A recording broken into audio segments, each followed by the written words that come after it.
Good morning, everyone. I'm Alberto Ibargüen. I'm president of the Knight Foundation and delighted to be your host this morning. My colleagues from Knight Foundation and I welcome you to this breakfast, this Media Minds breakfast. You all have been members. Kathy treats us as members, and thank you very much, Kathy, for everything you do to bring this group together.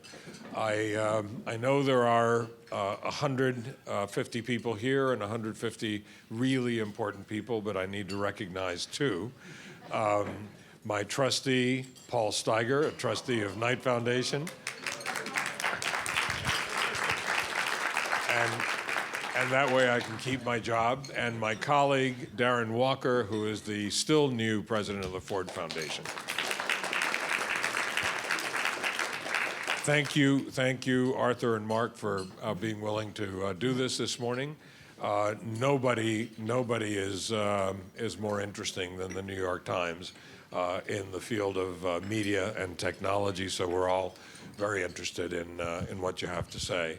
And thanks especially, of course, to Kathy, but thanks especially to Alex Jones for being our moderator again and our leader in this and many, many other projects we have together. Thank you, Alex. Good morning, everyone. Thank you all, and welcome to this edition of Media Minds. This is a particularly, I don't know how to put this. This is a particularly sweet one for me because, as I'm sure most of you know, I spent a good bit of my professional life at the New York Times itself or working on a book about Arthur's family. So I feel like this is something that I, come to with great both affection and respect. Arthur Sulzberger Jr., actually, I saw for the first time when I came to the New York Times in 1983. And I didn't know who he was, but I did know that there was this kind of, he was in his 30s actually, but looked always much younger than he was. And he sort of, swaggered around the newsroom in his sock feet, something no one else did. And I remember thinking to myself, that is the cockiest young reporter I have ever seen. He walks around the newsroom like he owns the place.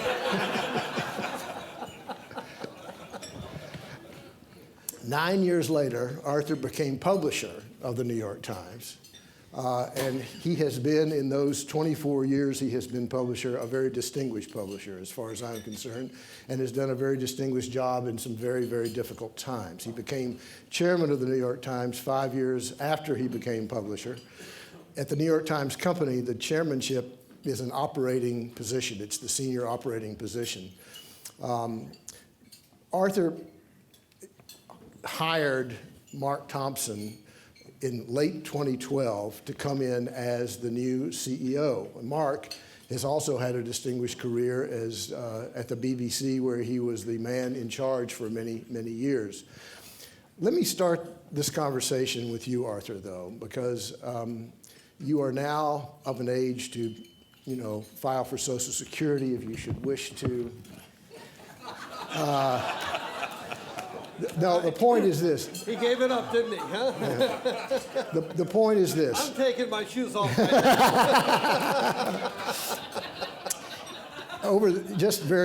In recent years, we've seen the sale of Dow Jones by the Bancroft family, and last year the Washington Post by the Grahams. You have said, and the family has said, that the New York Times is not for sale, but it still leaves questions. For instance, the succession question is one that has, in the tradition of the New York Times, always been something that fell to the family to head.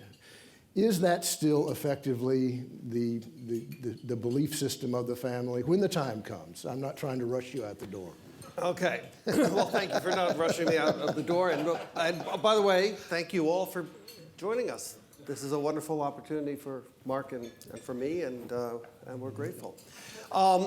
So last year, I think the toughest thing that happened last year on a personal level was Don Don's decision to sell the Washington Post. It just came like a shock out of the blue. And I've known Don for many, many, many years. I love the man. And the family's commitment to that paper, that institution, has just been one of the most solid parts of our business in the journalism field. And Don's mother and my father were, as you know, very close friends too. So when that happened, it really sent a shock through I think a lot of us, but through the institution and through my colleagues, our colleagues at the Times.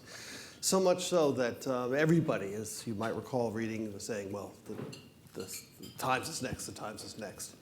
And my cousin, Michael Golden, and Michael's the vice chairman of the New York Times Company.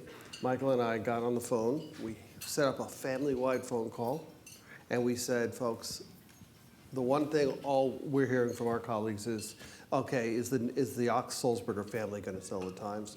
Michael and I would like to send out a memo, and we want to sign it from the family. Are you game? And not even a whisper. I mean, it was amazing. They all said yes. Sign it. We are not selling the New York Times. It was just that's an amazing sort of moment for the family. We are blessed by having, there is a succession plan process taking place. As you kindly note, since I'm only 40, that will be a ways off. But there is a plan. It involves some family. It involves Mark in his role as our chief executive officer, and we have a board member on this committee as well. And what we're doing is we're saying, look, we have 6 very talented members of the fifth generation. That's remarkable. It is. It's 5th generation. There's 6 of them, and we're going to, develop them. And there will be at some point, choices to be made. Who's going to be the next publisher? That's a family position. Who's going to be the next chairman? That's a family position. But we have some time, but we do have a process, and the best part is 6 really. So talented. it will stay, as it has always been since the days of Adolph Fox, not only owned but run by at the highest level. At the highest level, that's our intent. To working with our board of directors, that's the goal. I get phone calls, as you might imagine, when the issue comes up of the New York Times possible sale, and there's the nutcase guy from China who came. I don't know whether you saw the article in New York Magazine. It was quite extraordinary. But the thing is, there are people who still think, no matter what you tell them, that the right price would buy the New York Times.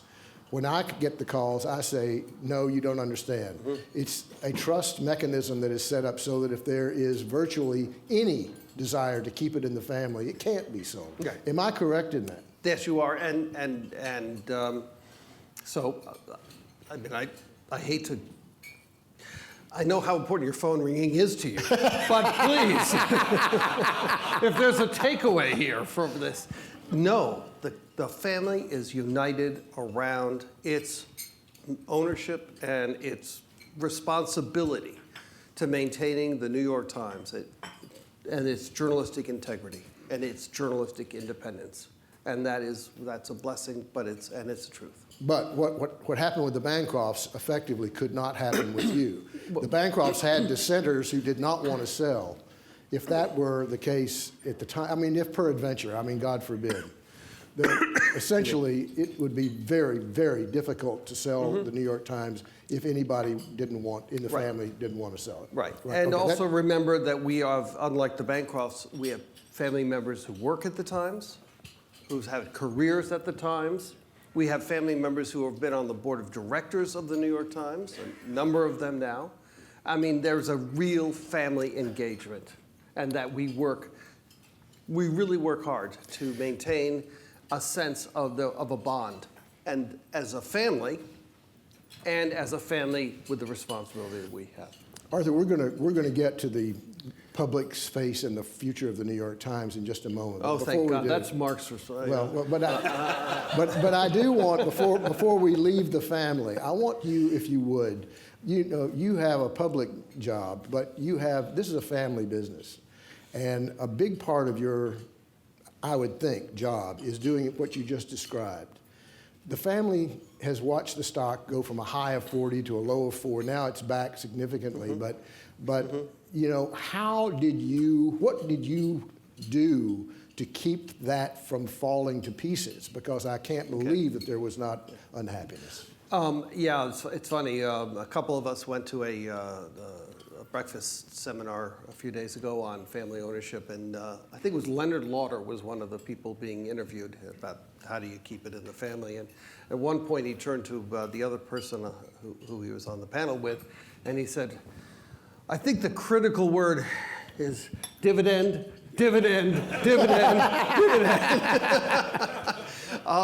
And there was a period where we had to, because of our financial pressures, cut the dividend. And the truth of the matter is you invest in the good times so that you have the ability to call on those investments in the tough times. And we invest in the family in terms of bringing them along, helping them understand. Jill, our executive editor, has presented to the entire family a number of times about different things.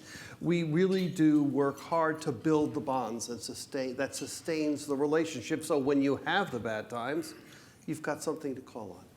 And when again, Michael and I had to call the family, first the trustees, and then the family, and say, look, this is the financial situation we're in.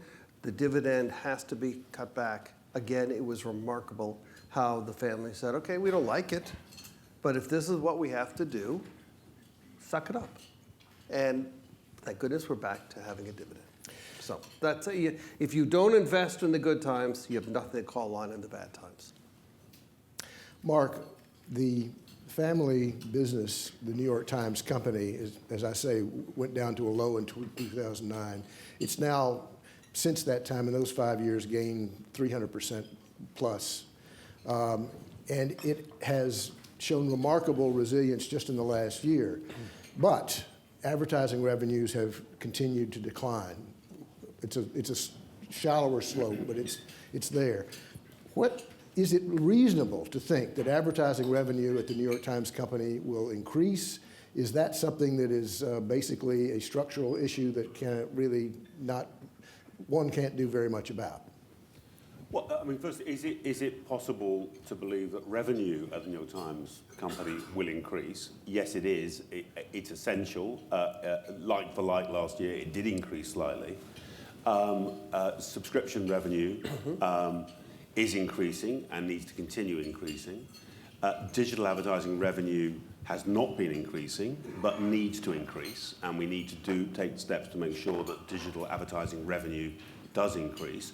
Print advertising revenue faces structural pressures, which means that I don't think we can guarantee that print advertising in the future will increase. But the issue is to have a strategy where you've got enough different sources of revenue and ones which you can put your hand on your heart and believe you can get to grow, that you can have a company with net growing revenue. Well, one of the things that's happening... I mean, the key thing is that a company which was once 80% plus reliant on print revenue is now a much smaller component of our revenue.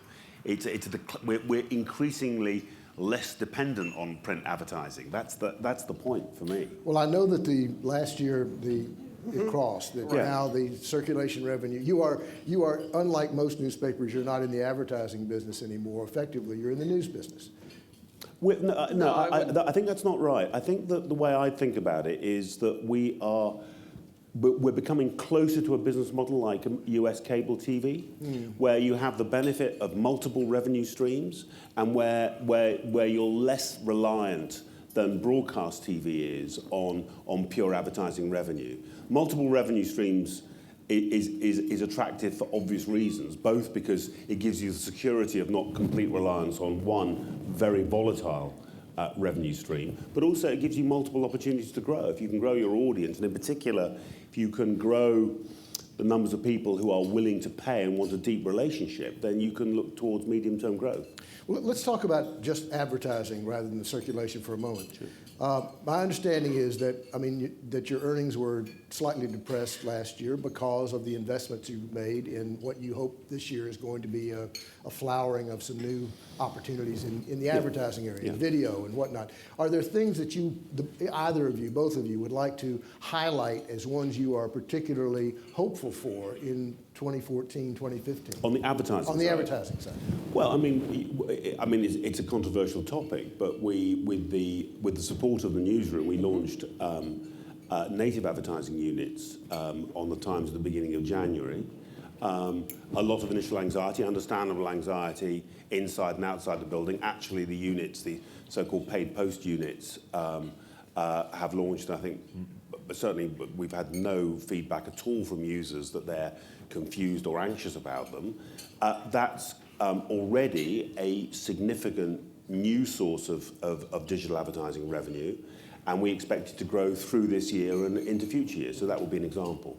So in other words, I think in advertising, in digital advertising, but also in print advertising, we have to innovate. I think if we stick with what we've got, in many areas we will see decline, but we need new ad units and we need some fresh thinking about advertising. Arthur, you came out of the newsroom side of the New York Times. I know that you are conversant with it all, but the native advertising concept, I know, must have been a bit jarring to you in your news hat.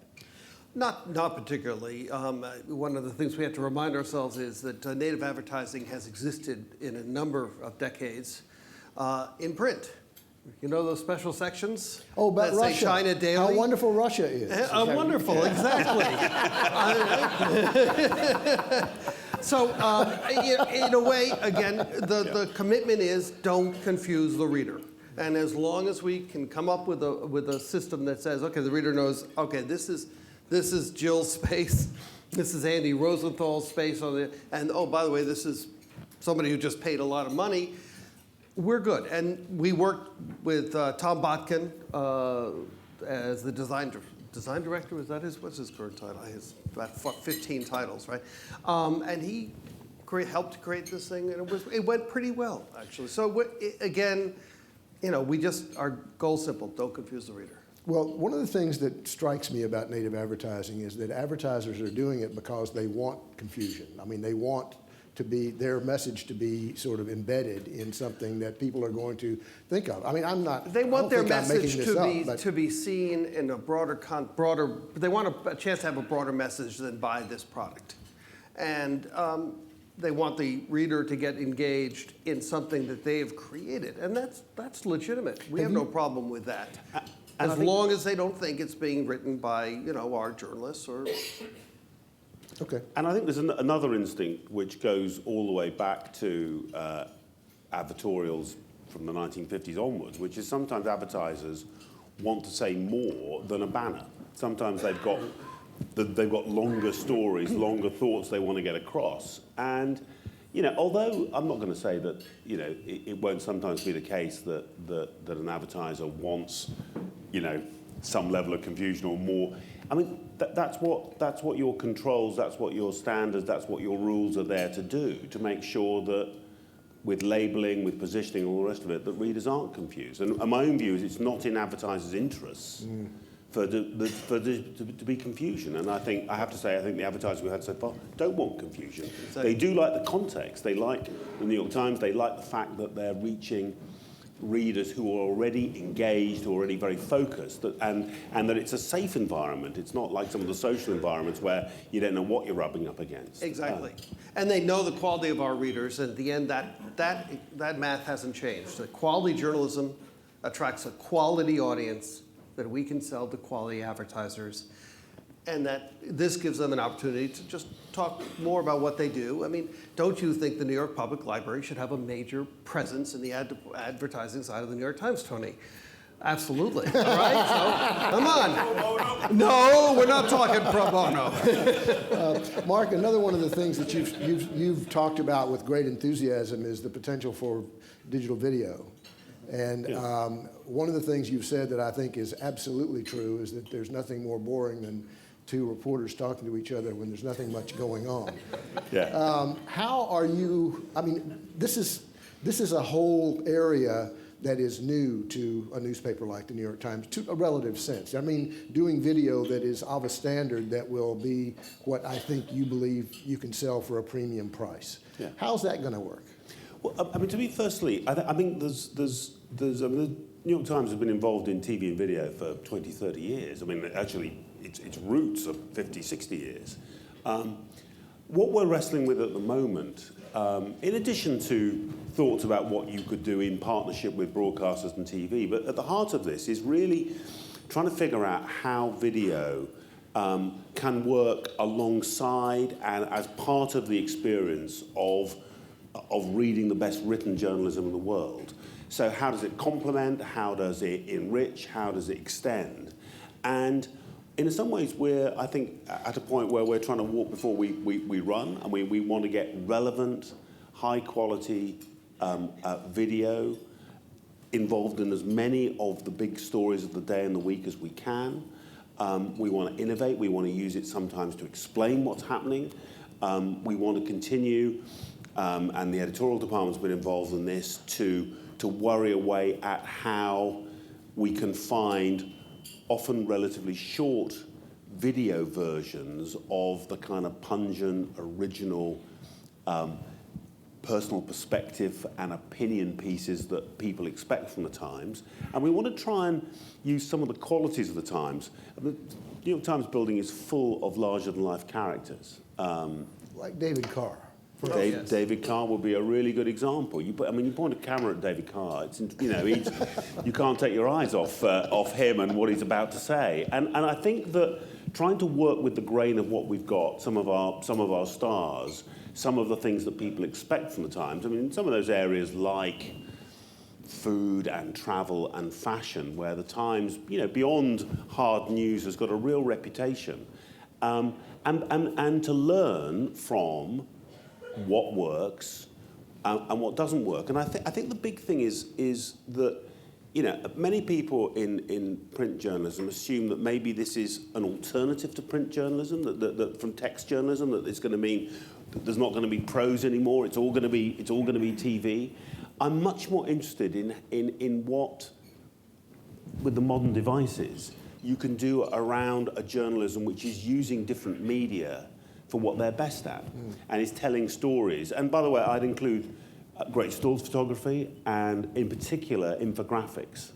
I mean, the missing airliner. It's when you start looking at the map and beginning to understand the vast distance involved and the difference between 400 miles northwest and northeast, that you begin to get a sense of the scale of the task the people searching for the airplane have got. So to me, video, graphics, great still images, but to me, I would say, and I'm a TV guy, a spine of brilliantly written, properly researched, properly reported, written out journalism. I think the heart of what the Times was doesn't need to change at all. And that ability to really get under stories and to tell them often at length. I think that point that the Times' journalism, the stories are getting longer, have been getting longer at a time when most everywhere else, written journalism is getting shorter. It's quite interesting. It's part to do with that distinctive path the Times has taken, which, frankly, our readers love. Arthur, another one of the things that the Times, in my experience, has very, very seldom varied from is that the people that are chosen for very senior positions have some connection with the New York Times, have worked there at some point, understand the culture. When you wanted a new CEO, you got a guy who was not only not a newspaper guy, but was not even American. So why Mark? Are we going to have a passport moment? Exactly, Obama. Yeah. So the point has been made that correctly that the last time we had an external CEO of the New York Times was in 1896. And he bought the place, Adolph Hawks. So it has been a while. What we came to realize was that we knew how to do what we knew how to do. And we could do it in our sleep. What we didn't know is how to do the things that would be moving us into the future with greater vitality. And also, quite frankly, we needed an infusion. We needed an infusion of new talent, new ideas, and but somebody who clearly got the mission of the times. And Mark, in so many ways, met that. And having been a journalist, but bringing in the TV, bringing in the international growth, because we were a New York paper in the 60s. We became a Northeast paper in the 70s. We are now a national paper, and we must become an international paper. Thus, the rebranding of the International Herald Tribune to the International New York Times. Mark gets those things in a way that, quite frankly, many of us, we know what we have to achieve. He had achieved so much of it at the BBC, and he's got a good working, he's a good partner, good business partner. Mark, you've had a distinguished career, but as you know, as I'm sure everyone in the room knows, that you've had a couple of big blow-ups that have been recorded at some length in the New York Times. And they focus on things that I think could be said effectively, that effectively you weren't paying enough attention to something. What's new about, what have you learned from that, I guess I should say? Is your management style that allowed those things to happen, the not being aware of the pedophile, of not being aware that the digital initiative was going down the tubes fast? What do you see there as the lesson learned, and how do you reassure New York Times investors that it's a new day? Well, it's worth saying about the BBC is that the scale of the BBC and the focus that's paid to the BBC in the UK is quite unique in world media. The BBC reaches 95% of the British population every week. The average amount of time spent by that 95% people per week is between 18 and 19 hours per week. And the volume of output and the scale of the organisation is very large indeed. And it's so big, there are so many, there are dozens of television channels, dozens of radio channels, many of which are broadcasting live, and very complex operations, is that things will go wrong. It's true in every organisation. But the challenges, the particular challenges associated with the BBC, not just in recent years, but throughout its history, are exceptional. And if you read any history of the BBC, you will see over the course of that history, that the fact that as an institution, it's an institution which frequently, inevitably, not least because, I think it's fair to say broadly there's and has been since the BBC was created in the 1920s, a pretty hostile print media for the organisation. Every single shortcoming is a big beam of publicity goes on it, and it's turned into a sort of national front page story in a way which wouldn't be true of any media organisation in the US. The Times is a very different organisation. It's a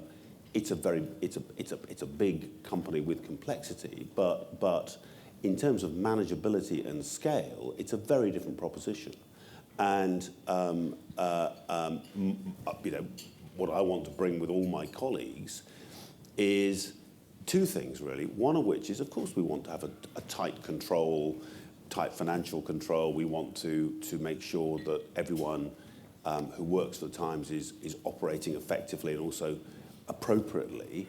We also, the other big thing we want to do is to recognise those things that shouldn't change, values, standards, that tradition of journalism which Jill and all of her colleagues still uphold, but also the things that need to change. And one big thing I believe there to do, and I did this at the BBC, is to find innovation and find solutions and innovation across a broad front.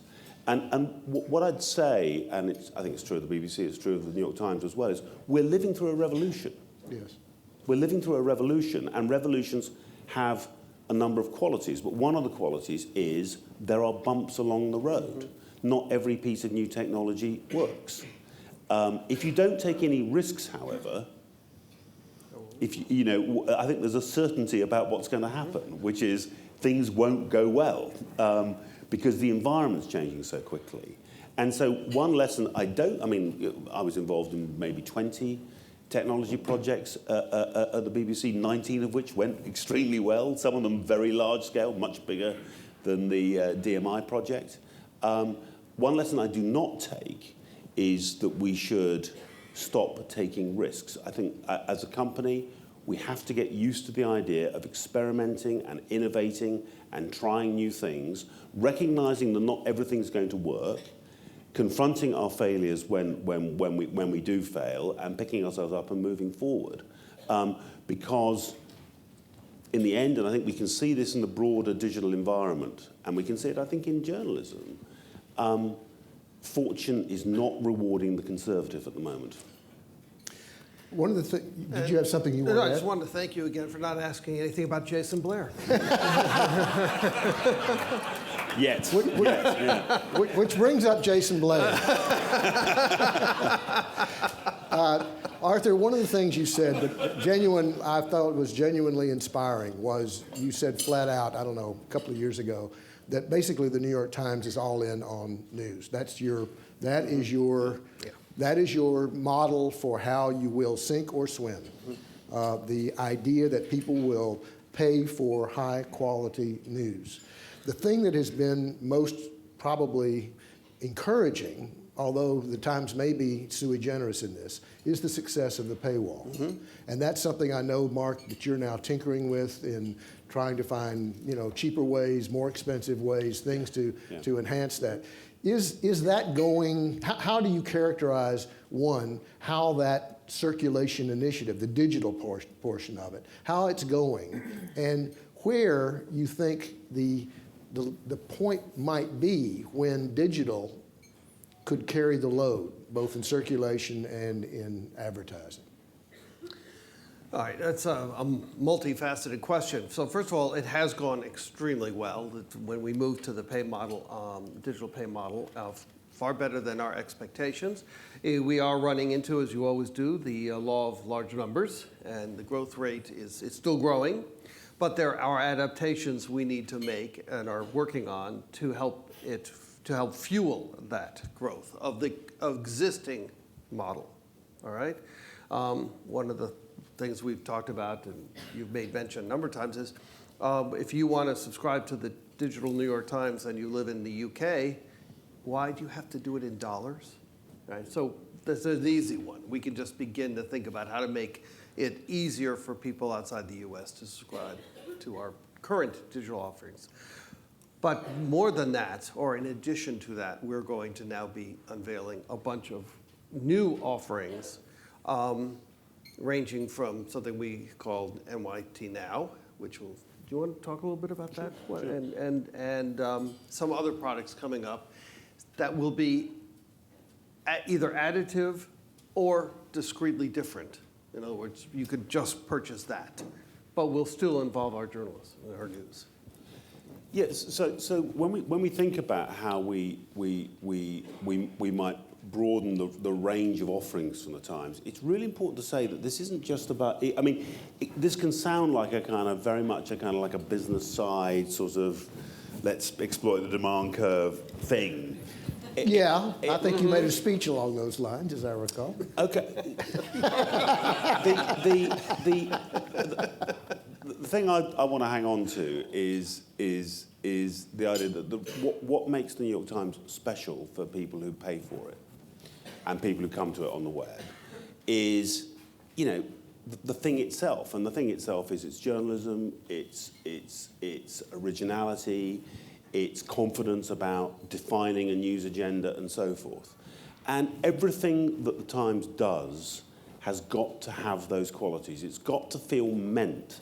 And that means that, to me, each of the new things we do has got to have newsroom leadership. It's got to be infused with the spirit and the energy of New York Times journalism. And so the kind of behind the scenes, one of the challenges over the last years has been, in a sense, how, as an organisation, but absolutely with Jill and all of her colleagues in the newsroom in the middle of that, you think about the future of journalism and the kind of journalism that the audiences of today and the future are going to want. And so when NYT Now is not just an, in quotes, kind of cheaper version of the New York Times, it's also a slightly different kind of thought about the way people might want to consume journalism and the kind of tone of voice and the style of journalism, and we're very excited about it. And it's part, I mean, there's all sorts of things going on in the newsroom. We've got, in the next few weeks, David Leonhardt, who's one of the rather frighteningly cleverest people in a building full of clever people. And David, very much taking up the baton from where Nate Silver left off for us, has got a group of brilliant people together to, again, take journalism which is informed by, but kind of and takes its cue from, but is more than just based on data and probability and so forth. His project is called The Upshot's launching in a few weeks' time, and again, that's It's called what now? It's called The Upshot. The Upshot. Okay. And it's going to be a different way of doing journalism. We talked about video and multimedia, and I think that the thing I want to convey is, for me, success, it's got a business side aspect to it, and we've got to think hard about how you optimize subscriptions and all of that, but it's going to win or it's going to succeed or fail not on the basis of the elegance of the economics, but on whether the actual products themselves and the offerings and the experience readers have are exciting and engaging and compelling or not. Well, I can honestly say that what you've just said sounds like someone who's been at the New York Times his whole life. Isn't that brilliant?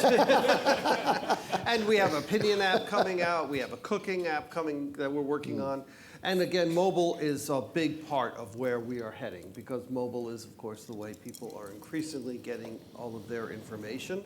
We talked to you asked earlier about print, and quite frankly, I think print's going to be around longer than the desktop. Oh, I do too. So, I agree. The thing that you mentioned, Mark, though, that there are journalistic constraints to the business initiatives, and one of the big ones seems to be China right now. China has reacted to the Times' coverage of its corruption at the high level, with a very, very negative way. You can't get the reporters can't get their visas renewed and so forth. Where do you see this going? I mean, is this going to be something that is going to be resolved amicably in time? Is it something that is going to be a damper on Times coverage of corruption in China? How are you going to sort of square this circle? Well, I think that's a question partly about the future of China, yeah. which is kind of above my pay grade, really. By the way, let's just quickly note the BBC has been blocked in China longer than the New York Times. Yeah, that's right. Yes, that's right. We still have catching up to do there. The first thing to say is that we all of us in the company, if you talk to the security guards at the company, we all believe in a certain kind of journalism. We think the world benefits from a certain kind of journalism. Part of one aspect of that journalism is fearless investigation. And we're not going to stop doing that because people don't like it. So the first thing is we're not going to back down or back away from the kind of journalism that we all believe in because it's difficult. And there are many countries in the world, China's an example, where that kind of journalism is not welcome, not yet welcome. We want to continue, Jill herself will have a view on this, we want to continue to paint a broad and faithful picture of China, not a picture which is entirely dominated by any one thing, and which gives a fair and broad reflection of what's going on in that country. And we believe that over time, our readers in China, and we do have readers in China, we continue to see traffic via VPNs to our Chinese language website, which, given the hours of the day and night where the site's being accessed, suggests that we're getting still extensive, both direct and then indirect readership in China. We think that what we're doing in China will continue to command interest and respect and will be valued in China. And in what probably is going to be a long time rather than a short time, that will lead to potentially, ultimately, commercial success for the New York Times. But the heart of it is what Jill and all her colleagues are trying to do at the moment is to do their jobs as best they can. We're going to go to the questions in just a moment. Before we do, I want to ask one last question of you both, and that is to explain the role of Carlos Sim. It's easy. Carlos is an investor. It's really that simple. He is a shareholder, major shareholder. We did have debt. We all paid off now. So he's a major shareholder, A shares, publicly traded shares. And by the way, a great one. He's never asked for a place on our board of directors for anybody. He's never asked. The last conversation I had with him was, purely personal. He was asking some advice, had nothing to do with the Times, So he's been a passive investor who has been helpful at a key moment and continues to and absolutely be enthusiastic. Right. The Spanish term is he's a mensch. I've heard that Spanish term somewhere here in New York before. But Alex, I've obviously, talked to and met all of our major shareholders. I've had less contact, I would say, with Carlos than any other major shareholder. Well, interesting. Yeah. Is the Times going to find the airplane? That's my question. Actually. So, Ms. Abramson, would you like to take that question, Jill? Let me invite you in the audience to pose your questions to either Arthur or Andrew or both. Yes. Or Mark, Oh, hi. Hi, I'm Bill Bruceman from Columbia Journalism School. Nice to see you guys again. In the last 7 years, the Times has sold a number of broadcast stations. They've sold About.com. They've sold regional papers. They sold the Boston Globe. It's pretty much just a single brand with a single unit. From an investor's point of view as well as an executive's point of view, isn't that a concern that you don't really have any kind of hedge if there's another kind of secular problem in the media business, or if there's some kind of reputational risk? And do you see any acquisitions coming along? Well, if you look at the stock price, the answer seems to be that they get that we are investing in our core, that we have a core product that is they feel and we feel tremendous growth ability in a way that, quite frankly, we felt some of the properties we used to own didn't. And I think they're sensing that if we focus on this, we focus on the core, we can create products, new products, that are tied to it, but different, a la NYT Now, a la the cooking, other apps. But Mark, you've... Yeah, well, I think that quote that Alex from Arthur that Alex mentioned earlier, that we're all in on news. We are, the business of the New York Times company is the New York Times centrally. We believe that there is a role and a commercial future for high quality journalism. We're investing in that. We have invested in our newsroom in a way that many other news sources in America haven't done, and we believe in it. It doesn't mean that we couldn't, in the future, think about broadening what the company does, but I think the right thing to do right now is to get our model to work. I mentioned that we have multiple revenue streams. We are nothing like as exposed to print advertising as the company was in 2008, 2009. There's a dramatic rebalancing of the business model, and we believe that we can get that model to work well and to deliver growth. Questions? Yes.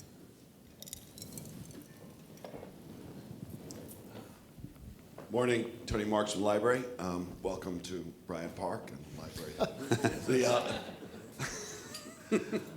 So given the continued rapid rise of internet and access thereby, and your business plan, as you described it, in terms of increasing segments of what are you interested in, do you believe that it's inevitable that the New York Times is power to force us to think about topics that we weren't looking to learn about is going to diminish? And does that concern you? So I really hope not. So I think that the glory of the news report and the editorial pages of the Times, where in a world where there is a danger of people absolutely looking in the mirror and only being exposed to opinions which are like their own and news stories which reflect their own world, one of the great things about the Times is that sense of enlightenment, of being forced to broaden your perspective. It's why it's such an important civilizing kind of force and has been in this country. I hope we can keep that. And what we hope is that we can persuade someone who comes to us first, a new reader who comes to us first, for one thing in particular, to broaden and to become a regular user of, and we hope a subscriber to, the main news report and the main editorial offering of the Times. We certainly don't want to slice and dice the Times down into a series of micro experiences. On the other hand, we do want to continue to attract new business. And I think part of the challenge for us will be not only to provide you with the journalism you already are aware of and know about, but experiences that are new enough that people might enjoy nibbling at them. Part of NYT Now is going to be, oh, here's what we're looking at the moment.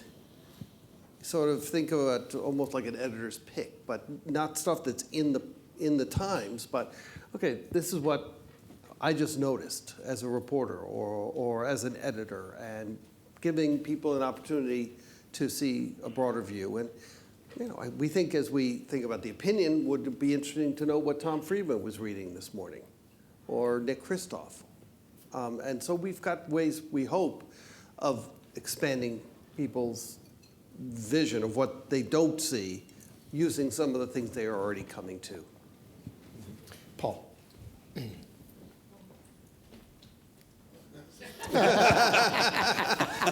you. I'm Paul Steiger from ProPublica. As a sometime competitor of the New York Times, I first of all want to congratulate you on producing a news report which I think is better than it's ever been before, at a time when the economic pressures and the revolution is a big challenge.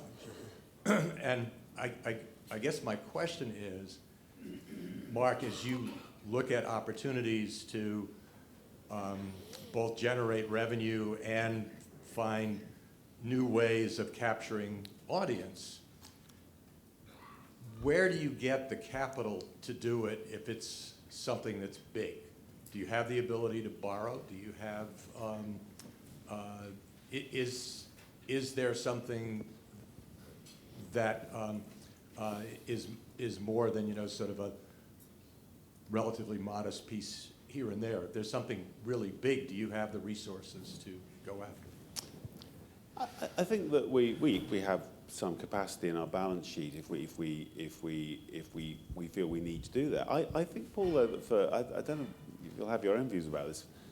For kind of quality American journalism, I think what we need is big ideas, which may then require hundreds of millions of dollars to back them up, but may not. I think that many of the innovations that we need to do and the way we need to think about journalism will not necessarily require colossal investment. It's more about, I think for the Times, it's more about how you take what you've got. In the case of the Times,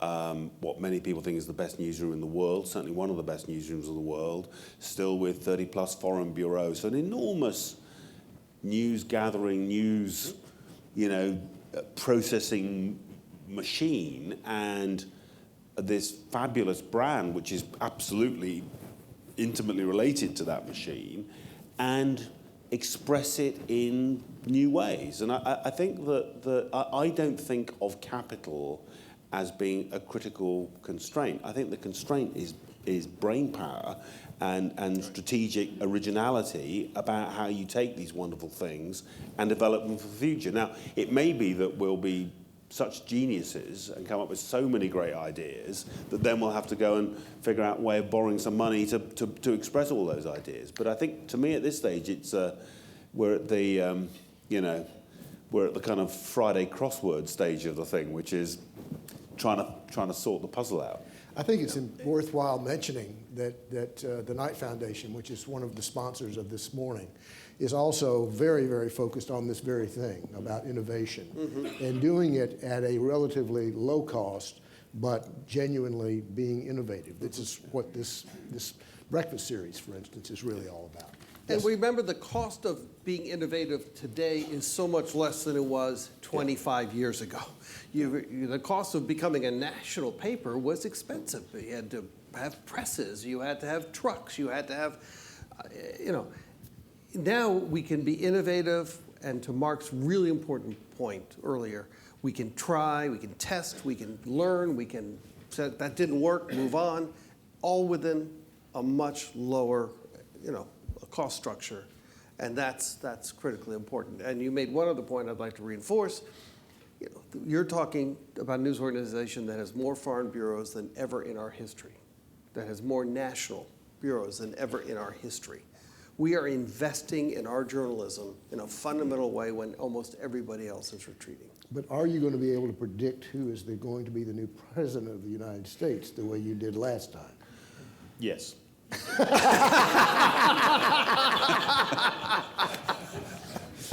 Thank you, sir. Alan Frank. Hi, I'm Alan Dodd-Frank. As an old investigative reporter, I'm wondering if you could tell us where you think taking care of your journalists is going in light of the sweeping national security concerns. I mean, in the old days, you'd meet a source in a parking garage, just for instance. And now, I think everybody has to be encrypted, your phone record, et cetera. So and the U.S. government is not the only risk there for reporters. So could you give us your global view of where that is now and where it's going? Jill, is that something you'd be interested in talking about for a second? Of course. Stand up, Jill, if you would. This is Jill, executive editor of the New York Times. Used to be managing editor. I think it's on. You're right. It's not only our government. I had a memorable morning when Arthur called me up and said he believed, that our computers were under attack from an entity that had connections to the Chinese military. That got my attention. I would say, right now, yes, of course, we use encrypted communication. We are concerned in the newsroom about the security of our communication. But I'd say the single biggest concern as executive editor that I have right now are the 7 criminal leak investigations that the Obama administration has pursued. Right now, there's a case that involves Jim Risen, who's one of our most distinguished national security reporters, won a Pulitzer Prize for disclosing warrantless eavesdropping in 2006. And if the Supreme Court does not decide to take up his case, he actually faces being compelled by a subpoena to reveal a source, which he will not do. So of all the things that have a very chilling effect on our reporting, I would say that's the biggest problem right now. Questions? Yes. Hi, Michael Sebastian from Ad Age. So at the risk of kind of getting into the weeds about ad technology, I wanted to talk about programmatic buying, or ask you about it for a second, which is increasingly how marketers want to buy their display ads. If you would just in cryptic terms explain program buying. Sure. So the banner ads that we see on all of the websites that we read, many of those are bought with basically machines, just talking to machines, as opposed to a salesman going out and talking to a human being. You've, Mr. Thompson, talked about how that's kind of nipped at your bottom line when it comes to digital ad revenue, but you recently saw your head of programmatic leave. And I'm wondering if that's a signal somehow that you're shifting what you're doing with programmatic, because you talked about native, which is, kind of the sexy, newish topic, but programmatic is where really a lot of the money is coming from. So I guess what are our plans for digital advertising? I mean, we want to derive the maximum revenue we can from every bit of the inventory we've got. Our greatest focus is going to be on those parts of the inventory which are the most valuable. So custom, and in a way, native is a variant of custom in some ways, is going to be a really big focus. But for some of the rest of the inventory, less valuable inventory, firstly, there's no point wishing programmatic away. I mean, things which can be sold machine to machine will be sold machine to machine, and we want to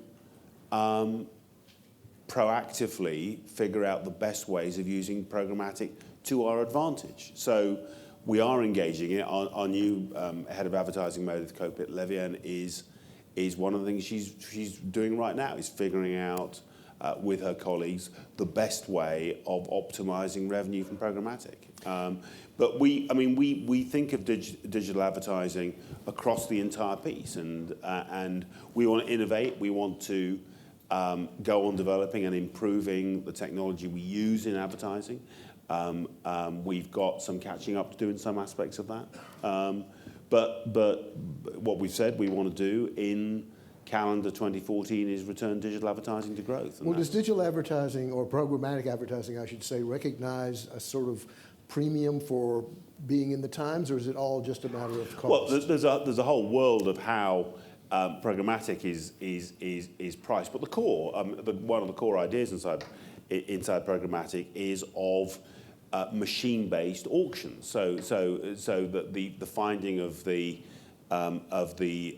right price for a given opportunity to reach someone with an advertisement by competition between different people who could buy that. So it continues. There continues to be variability, but to be clear, there are two things happening.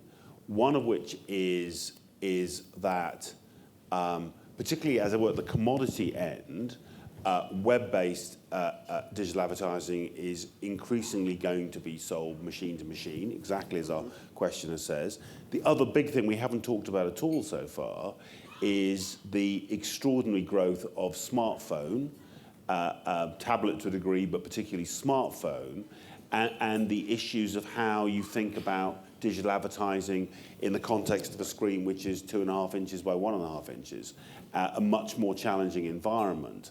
And it's a shared challenge for the entire publishing sector of how we make sure we don't end up seeing a kind of very strong negative delta with greater consumption on smartphone, taking away from some of the consumption on desktop and website.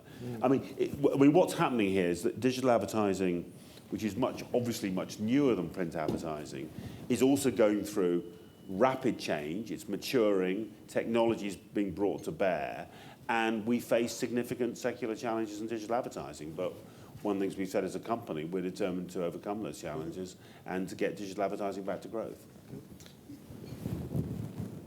Kathy Gay, what's your knowledge, and if you don't have the knowledge from both of you, what's your best guess as to why Jeff Bezos bought the Washington Post? We don't have specific knowledge, so I'm not going to add value to that discussion. I mean, many of you, was speculative, but does he have an interest in national and foreign policy and affairs? The answer is yes, and hopefully he just feels that this is an important institution that needs to be supported. Maybe he can bring added value in the digital realm, which the answer to that is yes. And hopefully, you know, this is a great paper. Have you We seen- need this paper as Americans, as citizens, and as honorable competitors. We need this. Have you seen indications of where Jeff Bezos is having an effect on Not the yet. Washington Post? Not yet, no. I mean, one Hiring, thing, maybe. I think one thing Hiring. I was going to say, and the opening up of a small lab, Yes, right. technology lab here in New York. indeed in New York City by the Washington Post is interesting, I think. That's right. I've also heard it said, I don't know if it's true or not, that one of the things that Jeff has suggested to the Post that they start making more, writing more of their own software rather than buying external software. And drone delivery. That goes without saying, yes. Questions? Yes. Good morning, Elizabeth Scott, Lincoln Center. Arthur, you've spoken eloquently to why you've reached across the pond to grab a TV Brit to advance the organization in areas that have not been core competencies for the New York Times historically, but areas you wish to move forward. Mark, you've spoken to not big capital, but big ideas and vision being what are the most important propellers in this space. I'm curious, from your perspective, what are the company characteristics or core cultural characteristics that are important for this innovation, which has hand in hand with it change agency, to happen?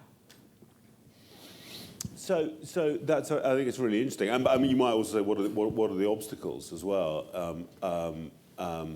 And often, the coin's got two sides. So an incredibly strong sense of identity and culture and heritage can have the disadvantage of fixity and deep anxiety about change. And it's true of all great cultural institutions, that you engaging with that. I mean, what I think about the Times, it has a deep and proven track record of bold innovation. It doesn't always think of itself as having that, but actually, if you look at the way the paper changed in the 70s and 80s, that move Arthur talked about from being a city paper to being a regional paper to being a national paper, the creation of the sections and the definition of the news reporters not just being news narrowly defined, but the way people live. And I think, in a sense, I want to reach into the Times' heritage and say, you know, it's a bolder, braver, more innovative institution than it sometimes thinks it is. I also think that the kind of disputatious quality of the Times, the fact that it's full of journalists and full of opinions and argument, is also a source of strength and energy, actually. And I think that, you know, you can't, frankly, if you wanted to, you can't wish that away. But I think the fact that stuff is so chewed over and debated, and that there's a kind of common thread in every debate, which is that, you know, everyone thinks that the stakes are high, that this is an institution that matters, and that the choices we make are fateful choices, not just for the company, but in a way for the country and for the future of journalism. Although that can make things scary, again, I think that sense of this is really important to figure this out is also a source of strength. So maybe those are some of the things, as well as just values, and these incredibly strong values. And I say values that if you talk to Al and his colleagues guarding the turnstiles as you go in, they can tell you the values of the New York Times. I mean, the guys who protect the New York Times could tell you. I tell you now that in 2 minutes they could tell you the values of the company and of the newspaper. And I can tell you, as someone who worked there, that that's genuinely true. People have that sense of ownership. Yeah. They feel like it's theirs. Yeah. It's not just your family's, it's Absolutely theirs right. as well. And And it that's is. really powerful. It is. Yes. Kay Koplowitz. I'm wondering about the idea of journalism and how much you're putting into your real faith and protection of real journalism. How you're thinking about the digital versus the paper in thinking fast and slow in delivering news, because news goes at different, news and analysis, I'll put it that way. Well, I think the key thought has been we got to get out of the mentality that our journalism can be tied to any one product. We've got to be agnostic as to how you receive our journalism. You receive it on your smartphone, you receive it in the paper. We've moved to, Jill and her team made a major shift on the Page One meeting. The Page One meeting has been for 350 years, and that's only in a week. The place where they made the final decisions on what was going to be on Page One. And it was a key meeting that, everyone who comes to the Times wants to go to the Page One meeting because they see the Page One meeting is no longer going to be about what's going to be on Page One. The 4 o'clock meeting will now be, okay, how are we setting up for the news events that are occurring, that are going to occur? What's our timing going to be? How are we focusing? So that when you wake up in the morning, yes, you're going to have a paper with Page One, but by the way, if you go to your iPad, you'll be able to see the updates, you'll be able to see the breaking news that's happening, and Jill's team is really refocusing on multiple platforms and meeting the needs of multiple platforms in this digital age, while being, and this is the hard part, while doing journalism. And that's the key thought. In other words, we're not going to, he said, hopefully, be putting up the wrong picture of the Boston bomber, right? Or misidentifying some other character, and we see this all over in our new information world. We've got to keep to our journalistic standards of excellence across those platforms, and that's the challenge for us. We've come to the end of our time. I want to say something on my own behalf before we end, though. I've spent a lot of time thinking about this institution and studying it with my late wife, and I feel like I know what practically a miracle it was that this family got this institution, because it didn't have to happen that way. It could have been a different family. It could have been a different institution. It could have been in a different place. But as it happened, the convergence came together in 1896, and Adolph Ochs bought the New York Times out of bankruptcy, essentially, and basically created a legacy that his family has maintained, and created this institution that is absolutely essential to the world, as far as I'm concerned. So, Arthur, thank you.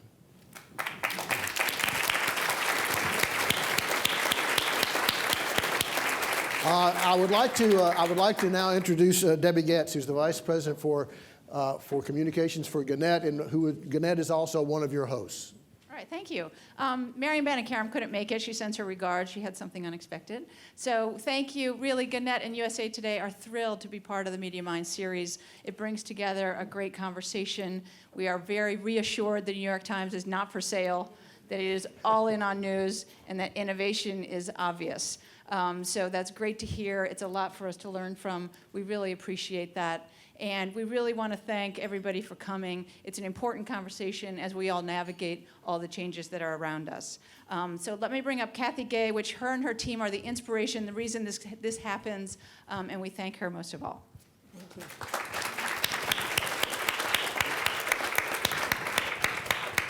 I am most definitely not the person to thank most of all. The people to thank most of all are sitting on the stage. They are Alberto Ibargüen and Gannett. Definitely, without the Knight Foundation, this could not have happened and would not have happened, and I'm enormously grateful. And I think nobody could have done this better than Alex Jones, and I'm so pleased that he is our moderator. Thank you. I do think that the feeling this morning is wow, and in one room in one place to have everybody here, all of you is just an amazing feeling. I want to thank also the Media Minds Board of Advisors. I want to thank Lou Bacardi, who has just been inspirational to me. I want to give a shout out to Peter Price, who wanted to be here but is in Paris. And yeah, tough life, right? And as always, I want to thank Madeline Cohen, my sidekick. I couldn't do any of this without her. I love producing Media Minds, and your response to today's invitation makes me feel that you like coming to these things. I very much want to keep this going. And actually, the response to today was so great that since Monday I was praying for rain and for snow. I want to keep this going, and you'll be hearing from me. In the meantime, do take a look at our newly designed website, MediaMindSeries.com. Thank you for coming, and see you at the next one.